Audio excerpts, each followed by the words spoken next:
Sneeze suppression risks exposed. Stopping your sneeze by holding your breath can literally make blood vessels explode in your head.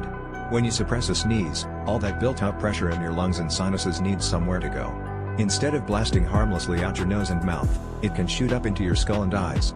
That means tiny blood vessels in your face, eyes, or even your brain can burst, sometimes causing damage you might not even notice until it's too late. Doctors have seen cases where blocking a sneeze led to ruptured eardrums, nosebleeds, and in rare situations, even fainting. The body's sneeze reflex is designed to protect your airways and clear out irritants instantly, so fighting it actually puts you at greater risk. Next time you feel a sneeze coming, don't clamp your nose or hold your breath. Let it out and let your body do its job, because your natural sneeze reflex is way safer than trying to keep things in.